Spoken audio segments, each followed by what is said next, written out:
काशीमीरा परिसरातील एका नामांकित महाविद्यालयातील प्राध्यापकाने 17 वर्षीय विद्यार्थिनीला मोबाईलवरून अश्लील मेसेज पाठवत तिचा छळ केल्याची धक्कादायक घटना समोर आली। शिक्षण देणारा शिक्षकच भक्षक ठरत असल्याने विद्यार्थी पालकांमध्ये संतापाची भावना निर्माण झाली। या प्रकरणाची माहिती मिळताच महाराष्ट्र नवनिर्माण सेनेचे पदाधिकारी काशीमीरा पोलीस स्टेशनमध्ये धाव घेऊन वरिष्ठ पोलीस निरीक्षक राजेंद्र कांबळे यांची भेट घेतली। संबंधित प्राध्यापकाविरोधात तात्काळ गुन्हा दाखल करून त्याला अटक करण्याची मागणी मनसेकडून होते। मनसेचे नेते संदीप राणे यांनी दिलेल्या माहितीनुसार अभ्यासात मदत करण्याच्या बहाण्याने प्राध्यापक विद्यार्थिनीशी मोबाईलवर सतत संपर्कात होता।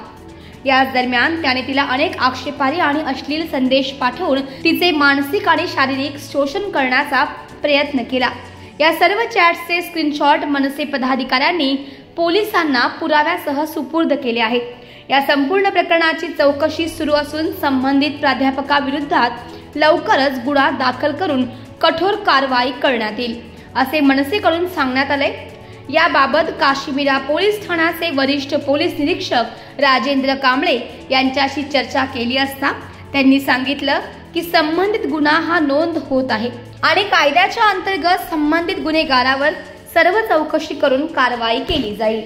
बघा, एक विषय फार गंभीर आहे। तुम्ही बघत असाल आपल्या मुलांना आपण चांगल्या शाळेमध्ये टाकतो, चांगलं शिक्षण द्यायचं या हेतूने आपण टाकतो, पण त्याच जो शिक्षक असेल त्या शिक्षकच भक्षक कसा होतो ना, हे ज्वलंत उदाहरण बघायला मिळालं आहे। एक 17 वर्षाची मुलगी एक नामांकित शाळा मीरा रोडमध्ये आहे, त्याच्यामध्ये शिकत होती ती कॉलेजमध्ये, आणि तुम्ही विचार करा त्या ठिकाणी एक प्रोफेसर त्यांनी अश्लील मेसेज त्यांना पाठवून दिशाभूल करण्याचा प्रयत्न केला। त्याच्या अश्लील भाषेमध्ये त्यांनी व्हॉट्सअप केलेलं आहे, ते चॅट पण मी तुम्हाला दाखवतो। आणि एका मोठ्या नामांकित शाळेमध्ये असा प्रकार जर घडत असेल तर आपले जे पालक असतील ह्यांनी कुणावर विश्वास ठेवायचा हा मोठा प्रश्न आज जनतेसमोर आहे। आज तुम्ही बघत असाल त्यांना आम्ही अटक करायला लावलेली आहे, अटक करून पोलीस स्टेशनमध्ये आणलेले आहे। सिनियर साहेबांशी आमचं बोलणं झालेलं आहे, त्याला अटक करून त्याच्यावर कठोर गुन्हा दाखल व्हायला पाहिजे ही आमची मागणी आहे। आणि त्याचबरोबर मला पालकांना पण एक विनंती करायची की आपण जेव्हा शाळेमध्ये जाता, शाळेमध्ये कुठं मुलांना टाकता, तर त्या ठिकाणी आपण महिन्यातून एकदा किंवा एक आठवड्यातून एकदा तिथे जाणं गरजेचं आहे। आणि सर्व शाळांना पण मला विनंती आहे की पालकांना भेटण्याची एक संधी सर्वांना, म्हणजे कोण टीचर कसा आहे, कसा काय वागतो, कसा काय बोलतो, हे यांचा अभिप्राय पण स्टुडंटकडनं आणि पालकांकडनं घ्यायला पाहिजे।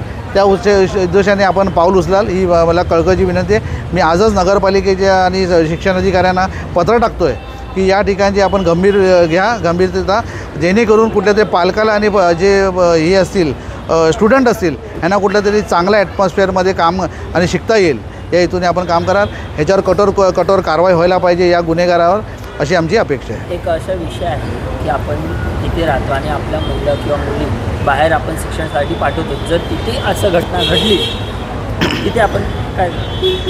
बघा, फार चुकीची घटना आहे। मी तुम्हाला परत एकदा सांगतो, ह्या ठिकाणी जे फार मोठे संस्थानिक असतात ते मोठे शाळा खोलतात आपल्या वडिलांच्या नावाने, आईच्या नावाने, आणि असे जर शिक्षक त्या ठिकाणी असतील ही नक्कीच विटंबनाची गोष्ट आहे। आणि त्या शाळेचं नाव खराब होतं आहे, लक्षात घ्या। आज आम्ही शाळेचं नाव घेऊ शकत नाही कारण तो एक कल्प्रिट आहे, पण शाळेचं पूर्ण नाव खराब होता कामा नये। आणि अशी मी परत एकदा सांगतो पालकांना आणि शाळेना की तुम्ही असं इंटरॅक्शन असं ठेवा जेणेकरून एक हेल्दी ॲटमॉस्फिअरमध्ये त्यांचा एक संबंध राहायला पाहिजे या हेतूने। आणि अशा शाळांना, प्रत्येक शाळेला मी विनंती करतो आहे की असं कृत्य कुठेच होता कामा नये। प्रत्येक जे प्रोफेसर असतील, टीचर असतील, यांना काउन्सिलिंग करा। जर अशी दुर्घटना घडली तर ताबडतोब त्यांना कठोर कारवाई केली जाईल या हेतूने आपण सगळी कारवाई कराल ही अपेक्षा आहे।